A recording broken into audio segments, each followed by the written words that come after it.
All right, picture this. We're inside Studio J, the legendary home of TNT's Inside the NBA. You've got Ernie Johnson, Shaquille O'Neal, Kenny the Jet Smith, the whole gang's there. But as the show kicks off, you can't help but feel like, wait a second, something's off. Someone's missing. You know, an empty seat at that particular desk is a huge deal. It messes with the whole vibe, that incredible chemistry they're famous for. And right away, it gets everyone thinking the exact same thing. Yep, the one and only Chuckster. He's MIA, gone, vanished. The unfiltered, unpredictable heart of the show is just not there. And you better believe his buddies on the panel are more than ready to turn this into a full-blown courtroom drama, right there on live TV. And who's leading the charge as the lead prosecutor? Of course, it's gotta be Kenny Smith, Charles's longtime friend and #1 sparring partner. The host, Ernie Johnson, barely even gets a word out before Kenny just jumps right in to lay out the case against his missing pal. I mean, you can practically hear the smile on his face as he says this, right? He's acting all frustrated, like he just cannot believe the nerve. And he throws the question out there for all of us, basically painting Chuck not just as a guy who skipped work, but as a total and complete hypocrite. And this is where it gets really good. This is the heart of the prosecution's case.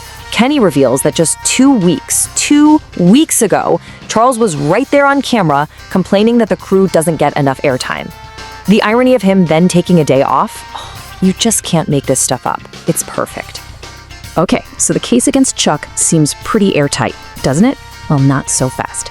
Just when you think it's an open and shut case, an unexpected character witness takes the stand. Shaquille O'Neal leans into the mic and he's about to drop a bombshell that flips this whole thing on its head. This was not just some random day off. And then Shaq just lets one number hang in the air, 29. He explains that for 29 consecutive years, Charles Barkley has not missed this specific weekend.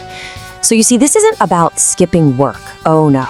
This is about upholding a tradition, a nearly 3-decade-long ritual that is absolutely sacred to him. And Shaq, he lays out the whole itinerary for us. It's a whole operation, meticulously planned 3-day event. It all kicks off with a flight to Vegas on Friday. Then, Saturday is completely dedicated to golf and, you know, a little gambling. But Sunday, well, Sunday is the grand finale. Now let's be crystal clear. We are not talking about a few friends getting together on a couch with a bag of chips. No, no, no. Try to imagine a party with somewhere between 5,000 and 7,000 people, all in one room. This thing is an absolute institution, and for Chuck, it's clearly non-negotiable. So there you have it, the two sides of the case. On one hand, you've got the accusation, he's a hypocrite. On the other, the defense, it's a 29-year tradition. So what's the verdict from the jury of his peers? Well, as you can probably guess, the reaction was hilarious. And they were totally split.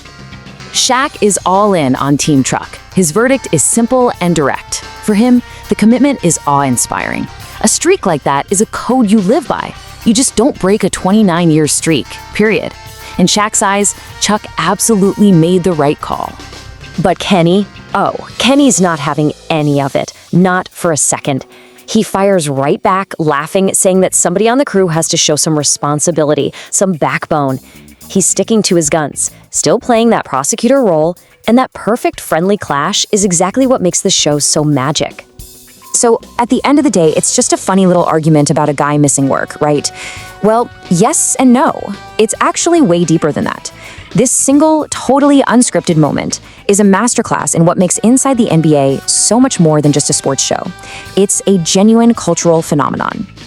So what's their secret sauce? It's this, right here. It's an authentic chemistry you just can't fake. It's a real friendship that lets them absolutely roast each other relentlessly. In a TV world full of polished teleprompters, these guys celebrate the messy human element. This wasn't some problem for HR to handle. This became the content for the show. And that's exactly why we watch. It feels real. And that kind of leaves us with a really fascinating question to think about, doesn't it? For nearly 3 decades, Charles Barkley has drawn a very clear line in the sand. His Super Bowl ritual is unbreakable. It makes you think, in our own lives, where do we draw that line? The one between our professional responsibilities and those personal traditions that mean everything to us. It's a debate that, much like on the show itself, has no single right answer.